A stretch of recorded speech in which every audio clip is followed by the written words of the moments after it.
just because the one who called the police was black. Doug just asked questions perfunctorily. He sounded friendly, but his hand stayed on his gun. He even stepped on the toy with his foot. Then Doug suddenly asked Jack if he had any tattoos. This strange question left Jack confused, and I didn't understand it either. So who are you claiming these days, D? What?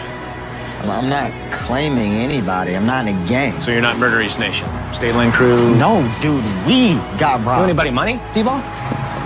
Sometimes Seeing the situation slipping out of control again, I quickly asked Doug to let me question him alone. Luckily, it ended smoothly, but my relationship with Doug changed drastically, because yesterday I reported Doug for excessive force, and Doug eventually found out. So today Doug stopped a pedestrian for no reason, then demanded his ID for no reason, until HQ confirmed the guy had no record. See, this kind of citizen I like. Knows his place, respects authority. You know, we wouldn't have half the problems that we have if more of them behaved like that one. I knew clearly Doug was responding to me. Back in the car, Doug got a call. His informant had new intel. So he turned the car around and headed to a small alley. Sure enough, 3 men were making a deal, but then something unexpected happened. One suspect spotted us. So we focused on the guy with the backpack. We chased him into a dead-end alley. Then Tony threw the bag into the sewer. Doug raised his gun and kept watch. I felt Doug was about to use force again, so I rushed forward to restrain Tony. But then Doug said his body cam was missing. What's your name, dumbass? Ask your mama. She was screaming it all last night.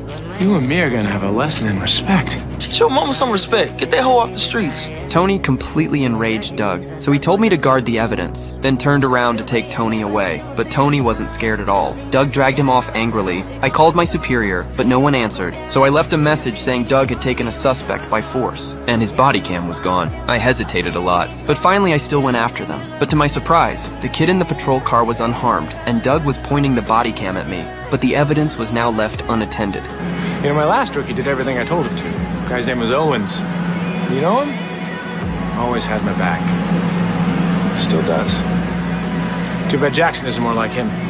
Back at the station, Doug immediately reported me to Gray, saying I left the evidence site without authorization, violating the chain of custody, enough to suspend me without pay.